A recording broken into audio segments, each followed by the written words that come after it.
Kuku Raadios välja öeldud seisukohad ei pea ühtima Kuku Raadio seisukohtadega.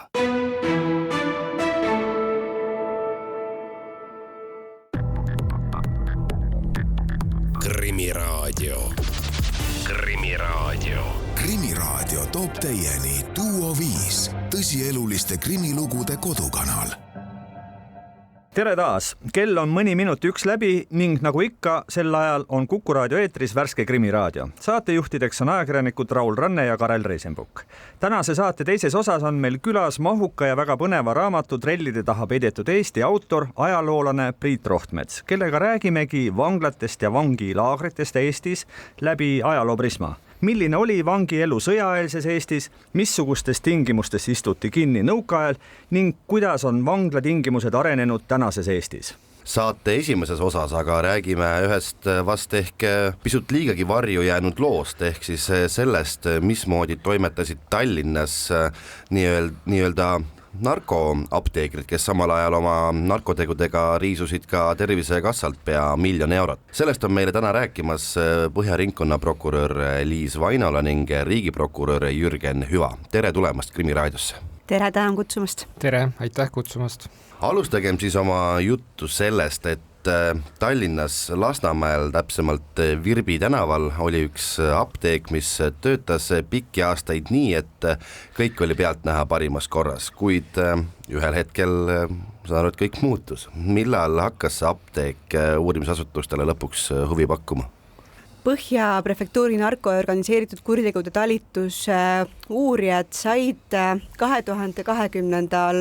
aastal erinevaid viiteid selle kohta, et Virbi tänaval tõepoolest asub üks apteek, kus kohast on võimalik ilma retseptita saada tavalisel inimesel tänavalt psühhotroopseid ravimeid, mille jaoks on vajalik arsti ettekirjutus ja ka ravivajadus, aga too apteeker seda ei kontrollinud.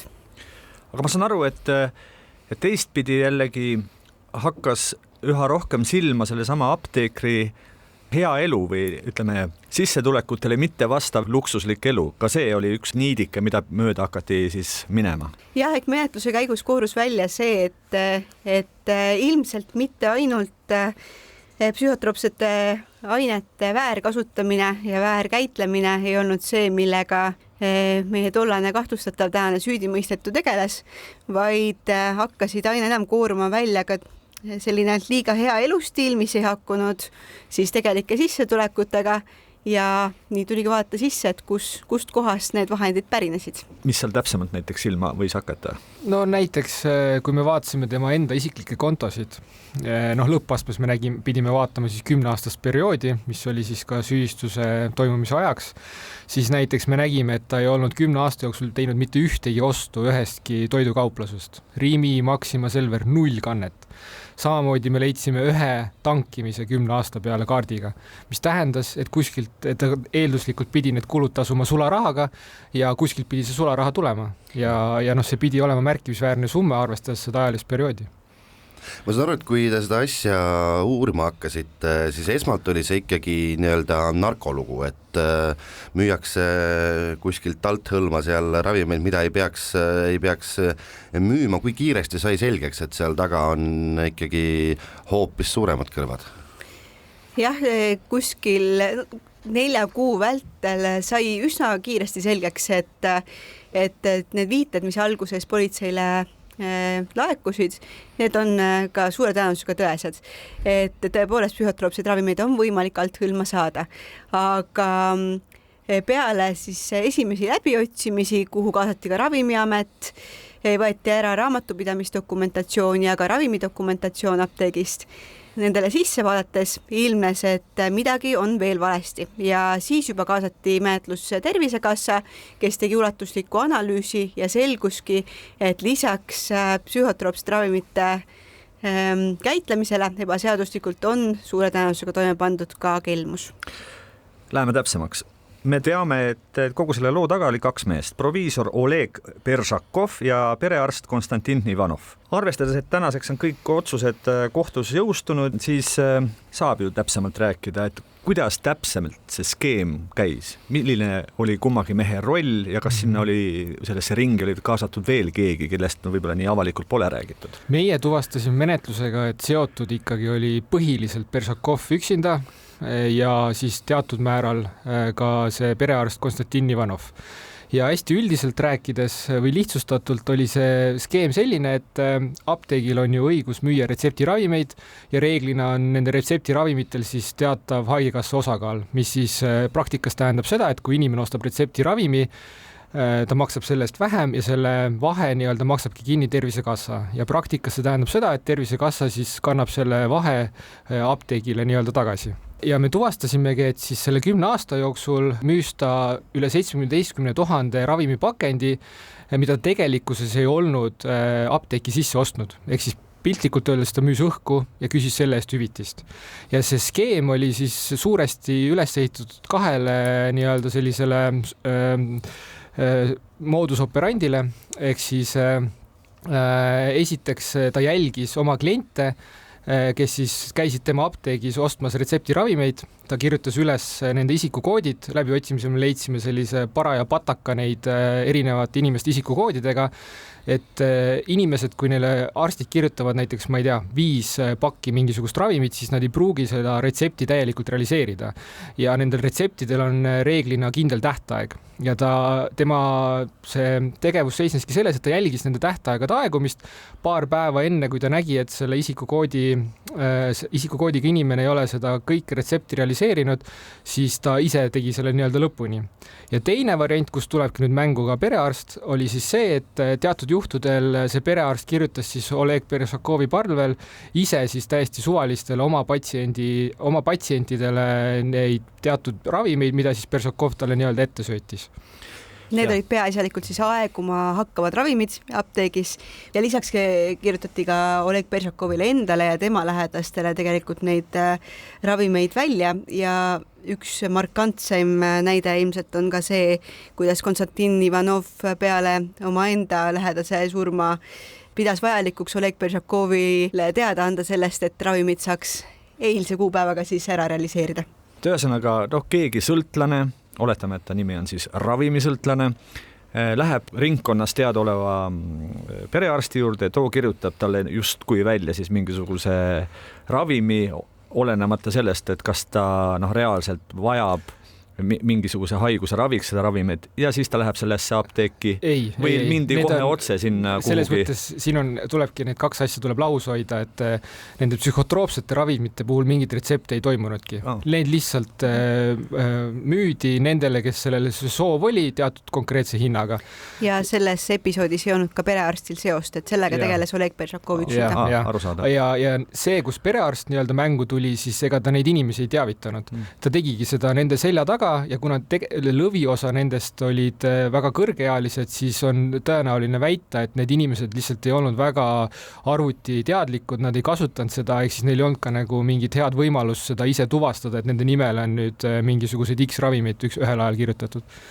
Aga see ikkagi nii-öelda narkoääri, mida see Beržakov siis ikkagi ajas, mismoodi see võis välja näha, et tuligi inimene nii-öelda apteeki ja andke mulle nüüd seda või kuidas see käis? Või olid seal mingisugused märksõnad, mingisugused liigutused, mille järgi tunti ära, kes on see klient, sest sinna võis ju vabalt siseneda keegi, kes kohe oleks aru saanud, et mingi jama on siin toimumas, kaasa arvatud politseiametnik. Jah, tegelikult kui vaadata seda üldpilti, siis ega seal erilist konspiratsiooni ei olnud. Küll see teadmine sellest, et niimoodi on võimalik psühhotroopseid ravimeid saada, tuli tõenäoliselt mõnelt tuttavalt, kes on juba seda apteeki külastanud sellisel eesmärgil. Ehk siis sul pidi nii-öelda eelnev kontakt olema, aga ka meie kriminaalasjas selgus, et lihtsalt küsides ravimit Oleg Beržakovi käest oli võimalik need kätte saada, tegelikult ka mitte alati temalt isiklikult, vaid vahel ka teiste apteegitöötajate poolt ja mingisugust retsepti sellega ei olnud tarvis ega kaasnenud. Aga teeme siin ühe väikese pausi. Krimiraadio. Krimiraadio toob teieni Duo 5, tõsieluliste krimilugude kodukanal. Krimiraadio jätkub, stuudios on ajakirjanikud Raul Ranne ja Karel Reisenbuk. Saate esimeses osas räägime sellest, mismoodi toimetas Tallinnas nii-öelda narkoapteeker, kes siis oma narkotegudega riisus Tervisekassalt pea 1 000 000 eurot. Mismoodi see räpanäri täpsemalt käis, sellest on meile rääkimas Põhja-ringkonna prokurör Liis Vainola ning riigiprokurör Jürgen Hüva. Ma tahaksin üle täpsustada, kui vähegi võimalik, et mis ravimitest jutt käib, millised ravimid on need, mida siis kõiksugused sõltlased eriti tahavad ja sellised apteegid siis ka neile pakuvad? Peaasjalikult on kanged valuvaigistid ja kanged rahustid, mis omavad siis psühhotroopsete ravimite nii-öelda tunnust. Näiteks Tramadol, Xanax, Diazepam, aga neid oli tõesti väga erinevaid, väga erineva koostisega ehk siis toimeaine sisaldusega. Ja umbes 10 aasta jooksul, mis me tuvastasime, oli, et ta müüs ligikaudu 4500 karpi ebaseaduslikult. Ma saan aru, et kliente ikkagi jagus, paratamatult jäin ma mõtlema, et kas see sai teie menetluse ajal selliks, et mismoodi selline äri ikkagi tekib, kuskilt on vaja need esimesed kliendid leida, need esimesed sõltlased võib-olla leida, kellele neid kirjutada, kus need kliente leiti nii-öelda? Jah, kuidas see päris alguse sai, eks seda me tegelikult konkreetselt ei tuvastanud, kes see esimene klient oli. Alustasime 2010. aastast, vaatasime kuni 2020. aastani, nägime, et see kriminaaltulu, mida ta sellise tegevusega sai, oli ligikaudu 200 000 eurot ja samas kuvas menetluse käigus välja seda, et paljud olid siiski tuttavad kuskilt kaudu kontakti temaga saanud, kas see tutvus tekkis siis ainult psühhotroopsete ravimite käitlemise eesmärgil või muul moel enne.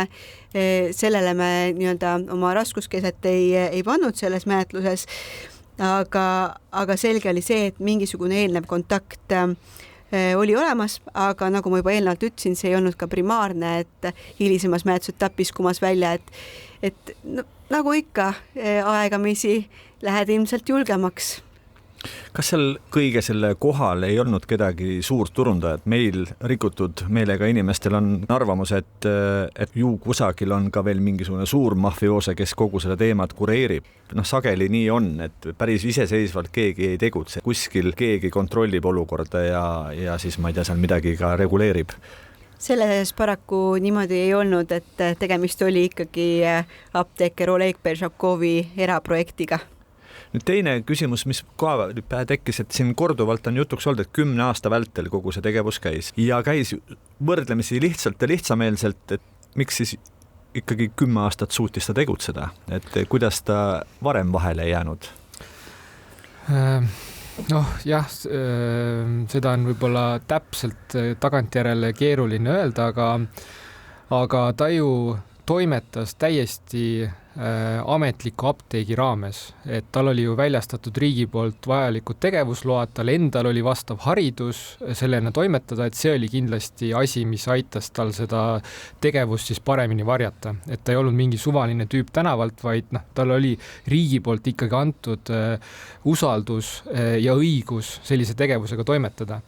Ja tavapärase nii-öelda järelevalve käigus sellistele asjadele ei pruugitagi eraldi tähelepanu pöörata, vaid vaadatakse mingeid muid asju ja kui sealt mingeid ebakõlasid ei teki, siis neil ei olegi pointi kuskile sügavamale minna.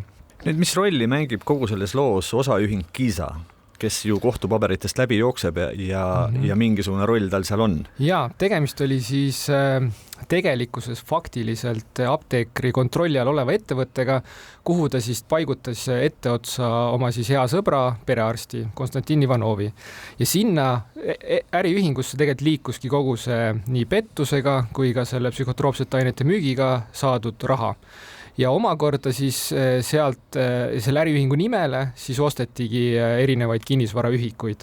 Ta ostis endale eramaja, ta ostis 7 korterit uusarendusse koos erinevate panipaikade ja parkimiskohtadega, pluss siis viimasel aastal enne tema nii-öelda kinnipidamist esimest korda ostis ka siis ühe äripinna Kadriorgu. ja põhimõtteliselt jah, see miljon, mis ta siis nende 2 kuriteo tulemusel teenis, see liikuski suuresti sinna äriühingusse ja sealt siis omakorda siis sellesse kinnisvarasse. No me räägime siin ju tegelikult ikkagi ebaseaduslikust ravimimüügist, Tervisekassa metoodilisest lüpsmisest ikka väga suurte summadega.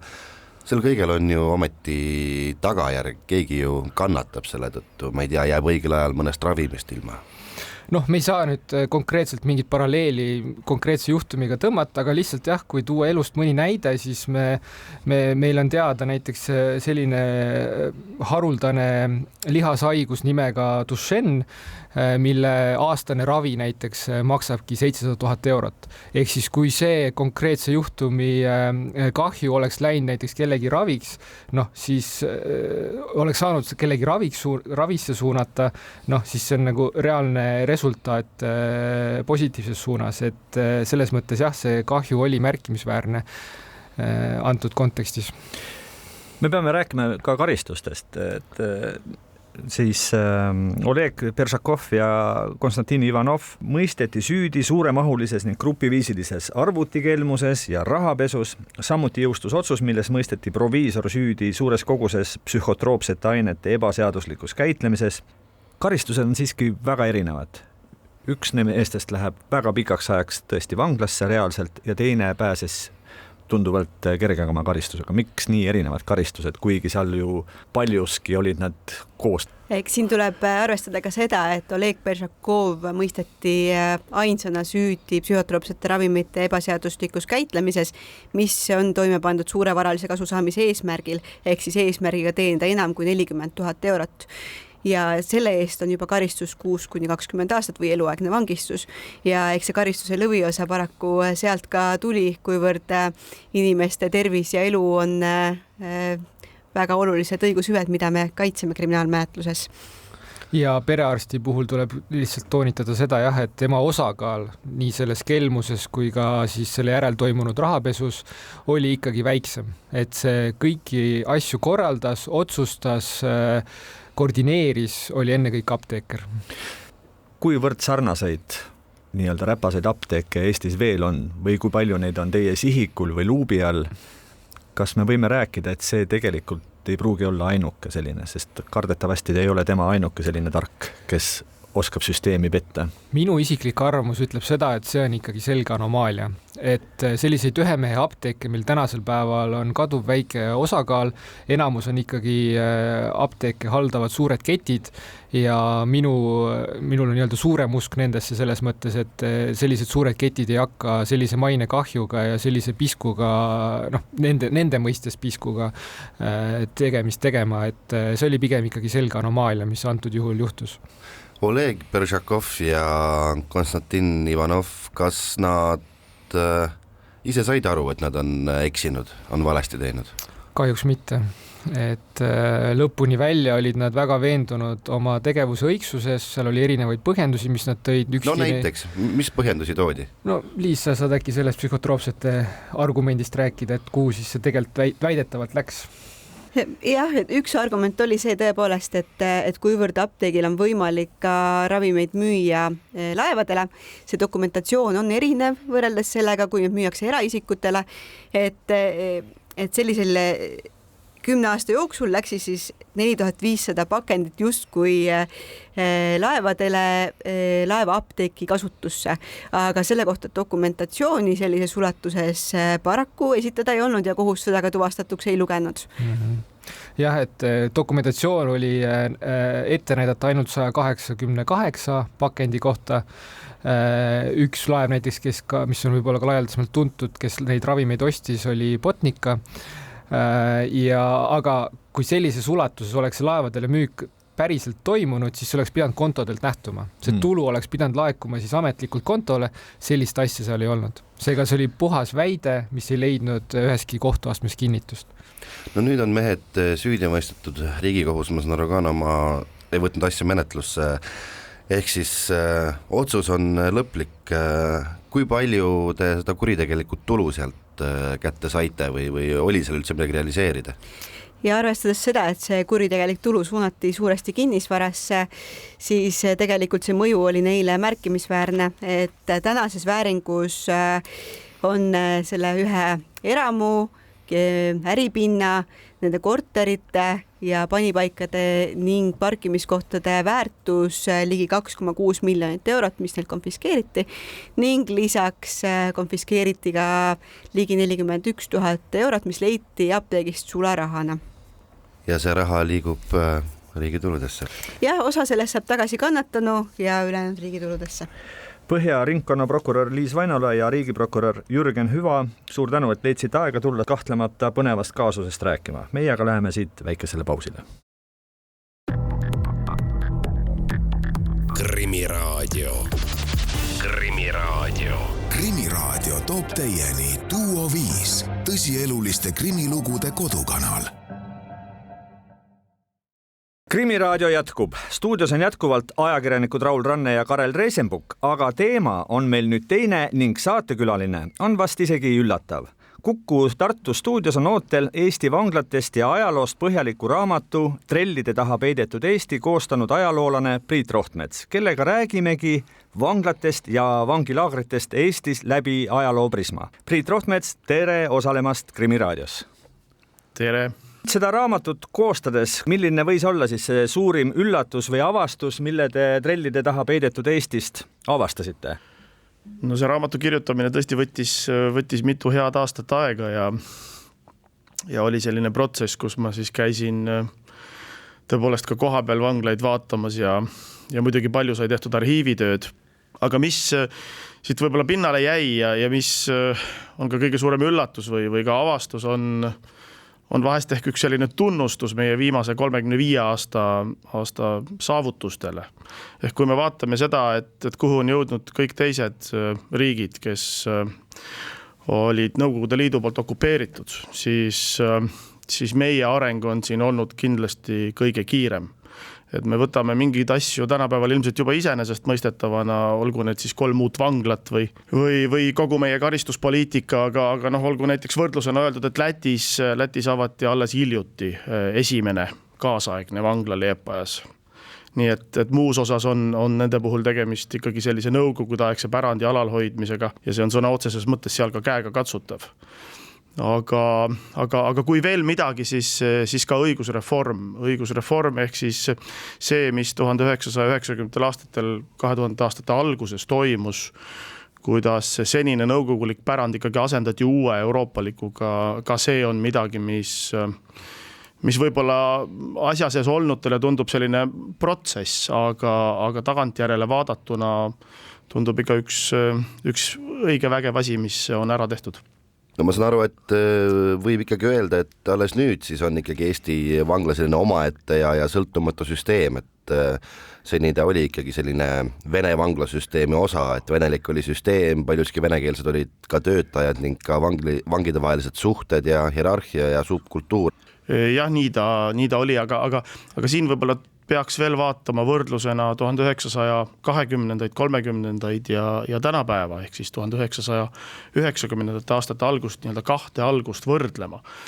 Ja mida me tegelikult näeme on see, et kui 1920, 30 aastatel ka karistuspoliitikas ja muidugi ka riigil oli vähem vahendeid, hoiti kinni rohkem sellest saari aja pärandist, sellest Vene aja pärandist, siis nüüd 90. aastate algul ikkagi võeti selge suund läände.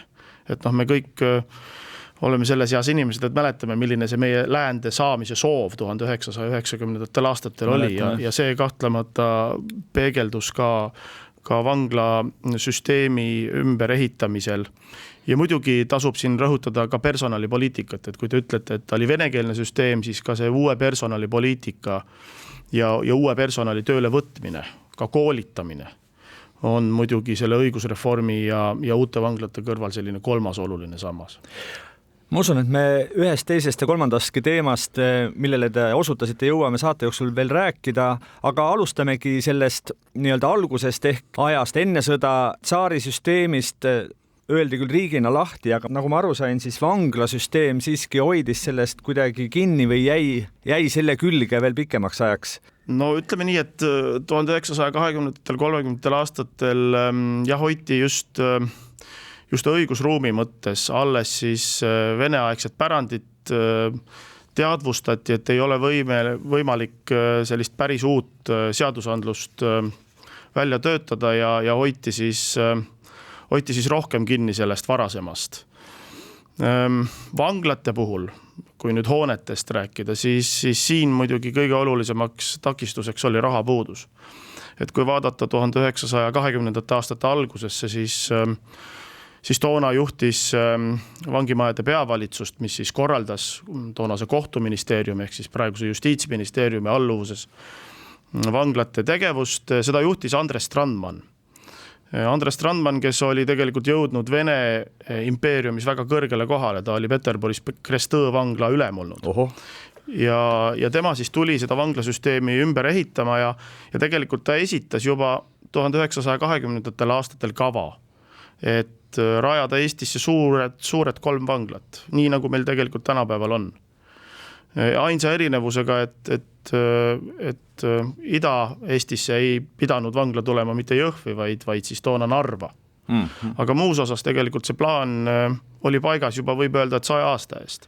Aga toona puudusid lihtsalt vahendid, et seda ellu viia ja seetõttu jäi see kogu ümberkorraldus ikkagi, võib öelda, et kiratsema. Tehti siit natuke, tehti sealt natuke, aga sellist suurt ümberkorraldust sellisel kujul, nagu me 1990. aastatest alates oleme näinud, ei tehtud. Ometigi ju riik kosus toonagi, et mis siis segas neid vanglaid ehitamast?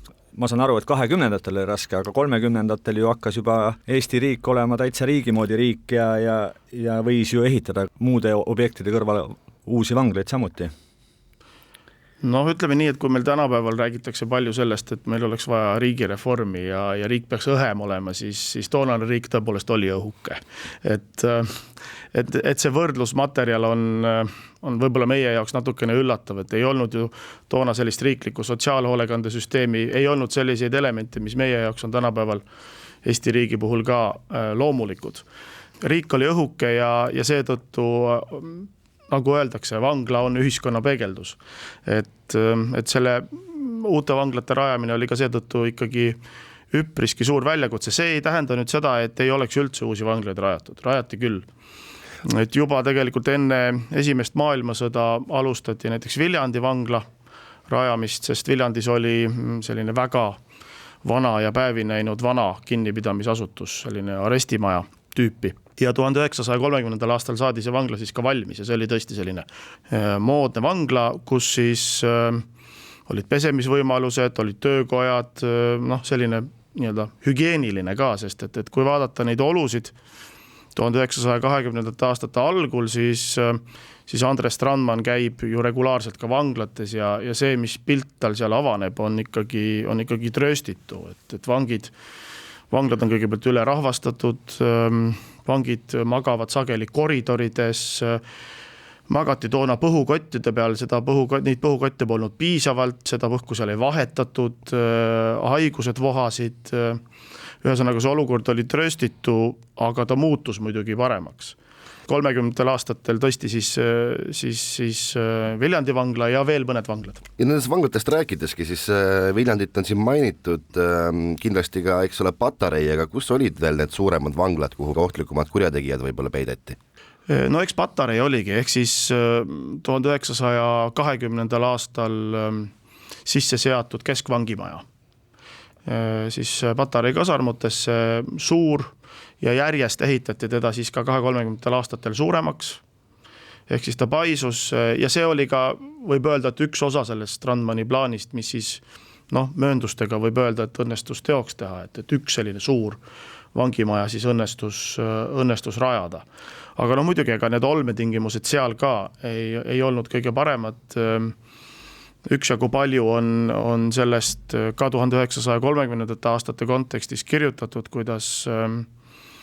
milline oli vangla söök, söögi üle kurdetigi tavaliselt kõige rohkem, et selline supp mis siis sisaldas mõned kapsalibled ja muidu oli selline vesi ja pärastpoole toodi nendes samades supitoobrites siis ka sellist kohvi moodi jooki, mis oli selline tume jook küll ja siis need mõned kapsalibled ujusid seal veel sees ja seda siis vangid pidid jooma. Nii et keskvangimaja kahtlemata ongi see kõige suurem. Teine suurvangla oli karistusvangimaja Lasnamäel, ehk siis seal Tartu maanteel praegu Lasnamäe veerul asuv maja, millest praegu vist asub riigi kinnisvaraettevõtte kontor. Just seesama ja veel hiljaaegu asus seal ka, kui ma raamatut kirjutama asus seal ka veel Vanglate Ameti arhiiv, mis nüüdseks on küll Rahvusarhiivile üle antud.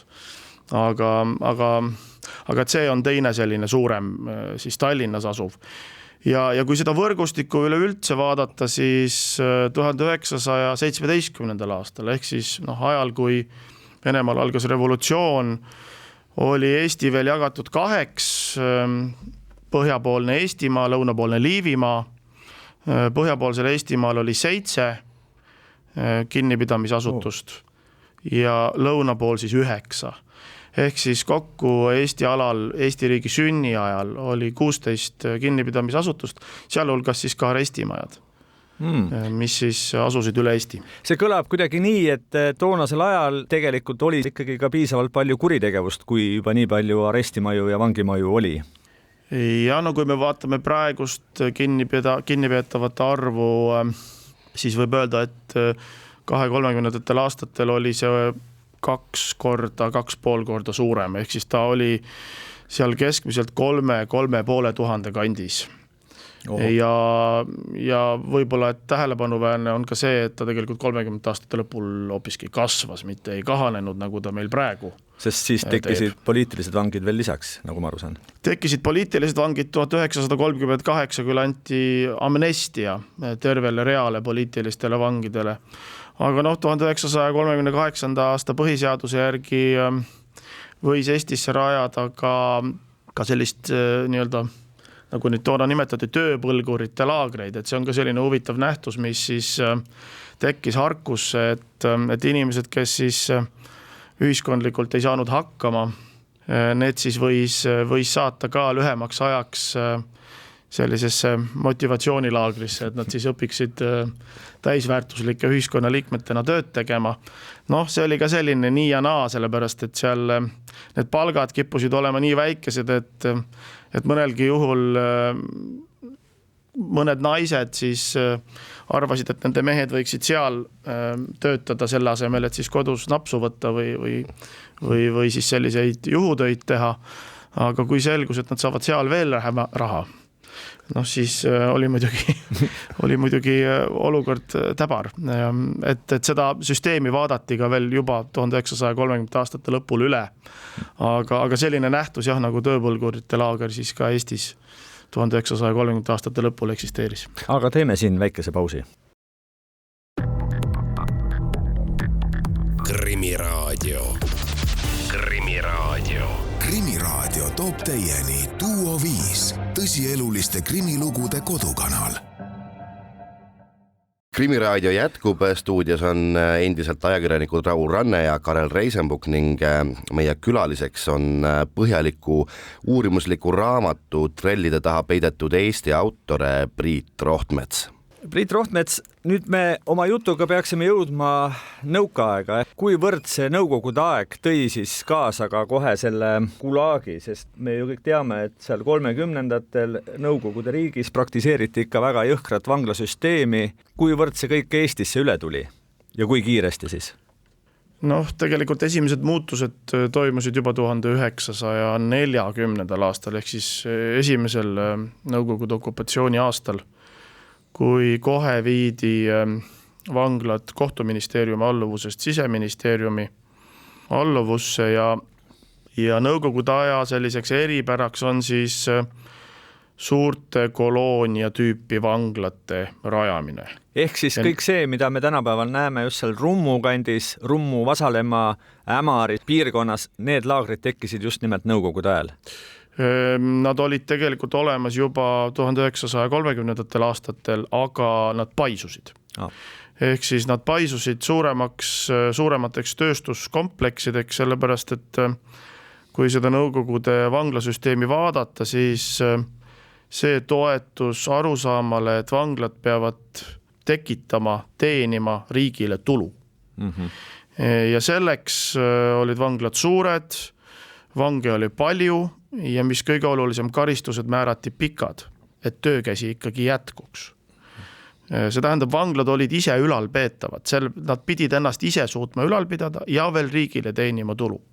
Nii et see süsteem ei olnud tegelikult mitte ainult poliitvangide puhul repressiivne. See on muidugi omaette teema, aga poliitvangid tavaliselt saadeti Eestist väljapoole Nõukogude Liidu avarustest. Vähemalt minul on jäänud mulje niivõrd, kuivõrd ma olen siis ka analoogseid raamatuid ja ka teie raamatut lugenud, et just nimelt sellel nõukaajal sai ikka Eesti vanglasüsteemis täiuslikult Nõukogude ehk siis niisuguse veneliku vanglasüsteemi osa, et siin juurdus nii see subkultuur kui siis loomulikult sadade kaupa toodi siia niinimetatud spetsialiste, kes siis siin vanglates töötasid ja sellest saigi ikka täiesti omaette riik riigis, mis püsis siin ka pärast seda, kui Eesti taasiseseisvuse sai vabariigiks. Ja nii see oli, et kui vaadata seda vanglasüsteemi, siis ta tõesti oligi riik riigis ja ta oli venekeelne süsteem. Ta oli veel, võib öelda laias laastus kuni aastatuhande vahetuseni. Ikkagi just domineerivalt venekeelne süsteem. Kui vaadata seda seltskonda, kes seal siis olid, ma mõtlen töötajate poolt, siis Nõukogude Liidus koolitati küll vangla juhte ja sellist kõrgemat personali, aga ega vangivalvur mingit erilist koolitust ju ei saanud. Vähemalt mitte sellist süsteemset. Pluss siis kogu vanglate välisperimeetri valvamine oli ju Nõukogude Liidu sisevägede käes. Ajateenijate käes. Just, see oli sõjaväestatud valve ja see oli ka murdeajal üks selline raske hetk, kui see sõjaväestatud valve siis lõpetati ja kiiresti pidi siis organiseerima 1990 aastate algul siis uue valve, et siis kord päris käest vanglates ära ei läheks.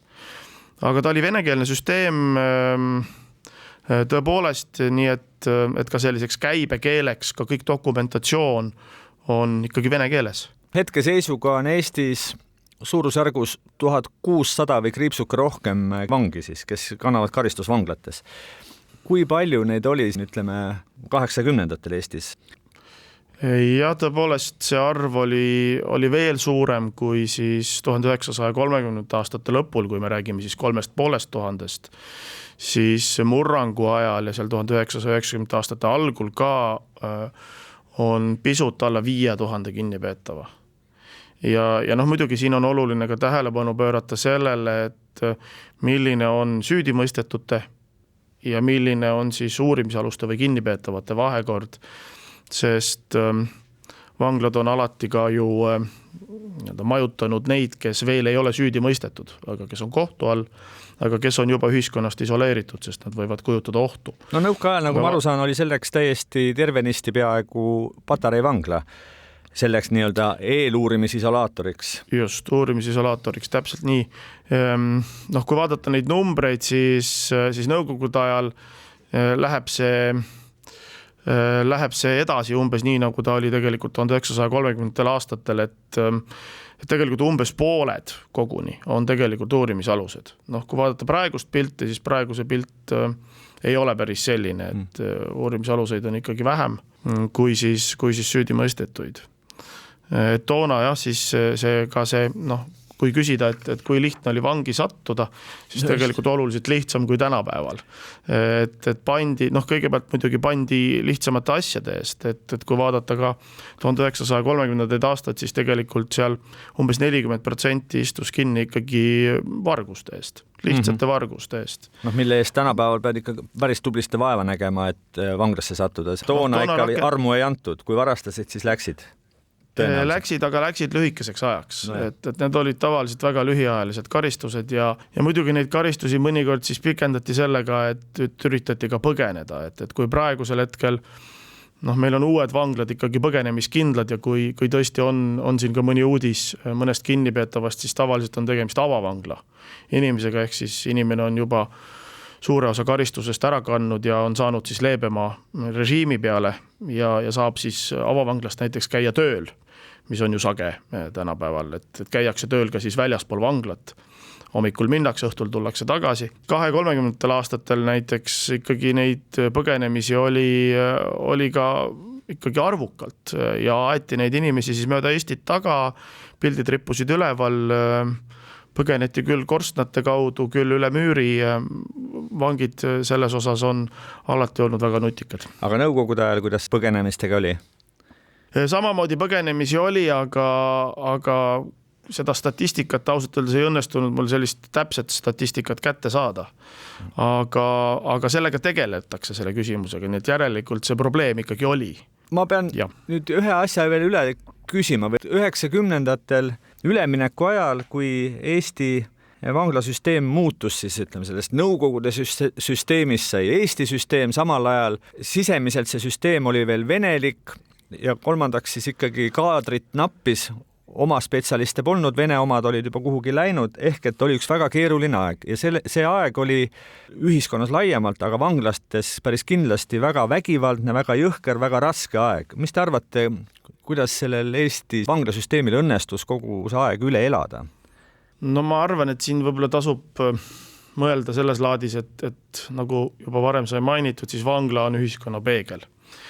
Ja kui me vaatame sellele ühiskonnale üldisemalt tagasi 90. aastatel, ega ei olnud lihtne ka väljaspool vanglamüüre. Ehk siis see ühiskond elaski läbi sellist ülemineku aega, kui oli raske, aga nii nagu ülejäänud ühiskonnas, nii ka see vanglasüsteem tegelikult võttis kohe suuna läände.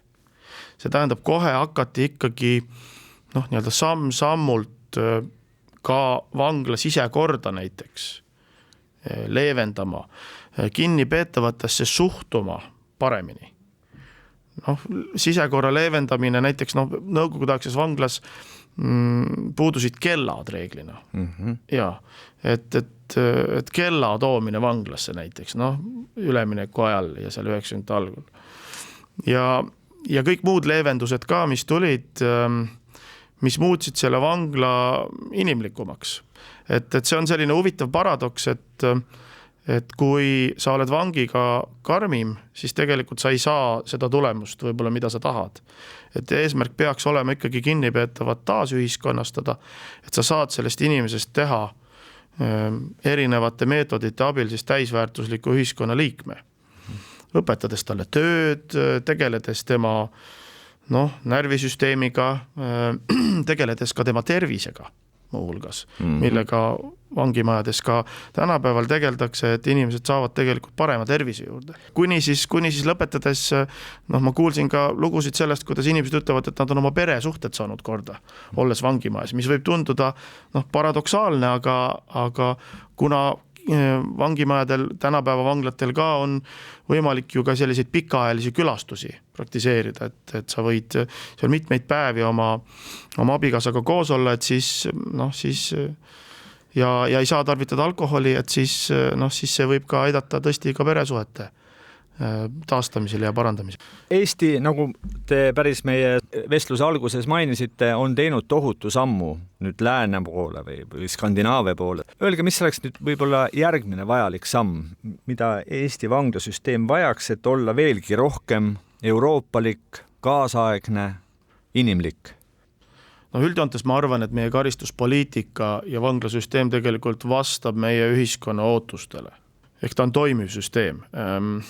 Aga mida tuleb teha, on pidevalt hoida silm peal kuritegevusel, ehk siis tegeleda ennetustööga sellega, mis tegelikult jõuab võib-olla vanglasüsteemini alles teatud ajalise nihkega, ehk siis inimese isoleerimine ühiskonnast, karistuse määramine on ju tegelikult alles viimane samm. Ja ma pigem rõhutaks seda, et tuleks tegeleda kogu selle tööga. ja sellele tööle tähelepanu pöörata, mis eelneb sellele, et inimene üleüldse kinnipidamisasutusse satub. Ja muidugi see on ka osa tegelikult tänapäeva vanglasüsteemist, et ka see ennetustöö ja teisipidi muidugi ka kogu kriminaalhooldussüsteem, eks ole, et inimesed saavad siis oma karistust kanda kõigepealt vanglas, aga ka väljaspool vanglat, ehk see taasühiskonnastamine sellisel laiemal alusel, see on midagi, mis on samamoodi tegelikult selle süsteemi tugevus, mis meil praegu on. Aga jah, et see ennetustöö, sellepärast, et ei ole sugugi mitte kindel, et meie karistus poliitika on jätkusuutlik näiteks 10 või 20 aasta pärast, sest me ei tea, mis juhtub kuritegevusega. Et me vaatame siin, on riike ka meie lähinaabruses, kus kuritegevus tõuseb. No näiteks Rootsis, mida on ju peetud aastaid rahulikuks, mõnusaks Põhjamaa riigiks ja ometigi on seal toimunud äkiline plahvatus kuritegevuse mõttes. Just. Ja selles võtmes muidugi on oluline hoida ka seda Tartu vanglat töös. Ehk siis seda vanglat võib meil kunagi vaja minna ja see on hästi argumenteeritud otsus, et seda siis mitte maha müüa või mitte maha võtta, vaid me tegelikult ei näe ette, milliseks 10 või 20 aasta pärast meie ühiskond kujuneb. Kui vaadata vanglasse sisse nüüd, siis need muutused on tegelikult ka sellised ajastuhõngulised, võib öelda. Et kui palju vangid võivad kasutada internet. Et seda internetti on maru raske hoida vanglast eemal. Paraku.